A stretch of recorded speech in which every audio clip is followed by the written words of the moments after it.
personal surveys about their own self-belief, self-esteem, how that supported them developing a new social network and social friends around them. We've got all that soft data. Don't lose sight of the soft data, especially when Ofsted come calling. Okay? It's just as important as the hard data that shows a child has developed from A to B in terms of, or B to A, or 2 to 1 in the UK Stage 4. But that's just as important, the soft data is just as important as that hard data. But ultimately, we're preparing the students for that future. But they need to be ready for now to face it. They've got significant pressures in Year 6, in Year 11. But we don't necessarily always do enough to support them through it. I'll touch on the results, because after being below the floor in 2015, 2016 we were national average in the new accountability measure progress aid. We were at 0. And then last year we were plus 0.35. And I'll just comment on the fact that before I said the focus on bucket 3, on pot 3. Because we got that grade of 0.35 because our bucket 3, those courses that we started a couple of years ago as option blocks, where we said to the students, you need to do a health and wellbeing course, you must do a creative arts course, there's non-negotiables here. The pot 3 element was a +1. Our maths, we're still not where we want to be. Our maths is still a minus for progress A. Closing the gap, we're diminishing the difference. I could give you all those little nice off-steady words. It shows a nice little upwards trajectory, not as high as I'd like it to be, but I'll admit I'm still struggling there. Recruitment for maths teachers, especially in Manchester, it's hard. But this has been the clear win.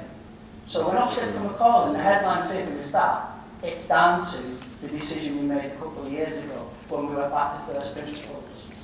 And also the support that we're giving the students in developing their resilience so that it can be supported more appropriately in Key Stage 4.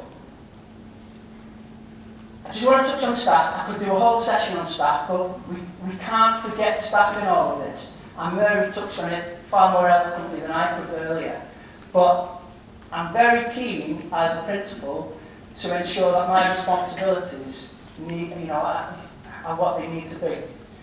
Far too many of our teachers have their own multiple issues.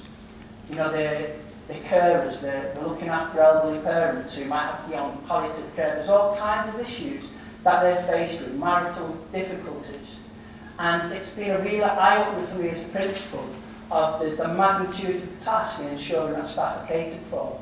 And in my opinion, we don't do enough. So recently, I've introduced somebody who does the ironing for staff. They bring their ironing in on a Monday morning, they pick it up at the end of the day, their ironing's done. That Sunday night, where they're doing the ironing of the uniform, they can spend with the family. It's a dead simple thing, and it's cost neutral, 50p a night or whatever it is, staff have to pay it, but it makes that time on a Sunday evening less of a curse, especially if they've got a young family. Dead easy. I've just introduced a car leasing scheme. Many of the teachers, especially the MQTs, they can't afford a £3 deposit and then a £300 a month. So car leasing scheme, again through the finance of the school, like the tech scheme if you've got that, where they can have a car, you just pay a monthly fee, and it comes out of the wages, and you get the benefit in kind tax as a result of that. I'm just trying now to introduce, I've got 7 middle leaders who are on maternity leave, and that's brilliant. Okay? But I really want to support them when they come back. And they're all asking me for weird and wonderful things that, again, I want to support them with. But I just thought, you know what? It's easier. Why can't I just get a creche in school? You can bring the child in, travel into school, give it to somebody you trust, check on that child throughout the day, continue feeding if you want to. It would make it much easier. Bit of red tape with that one, I must admit. But we're trying our best. And they need an area to do it as well. But they're the simple things that you must say to staff. They'll have a weekend, they'll come in on Monday morning. Send them an email and say, that weekend that you just had those 2 days where you felt empowered, perhaps, feel it today as well. Plan tonight to do something with your family. Plan as much for your time at home that you do for your time in the classroom. Now get your heads around that. Teachers, we're not zombies Monday to Friday. We don't have to be. Okay? We have to plan for that evenings. Yes, it's difficult. But that's where, again, brave leadership. Let's look at marking policies. Let's look at what's asked of staff. Let's look at what Sean Harford from Ofsted is saying.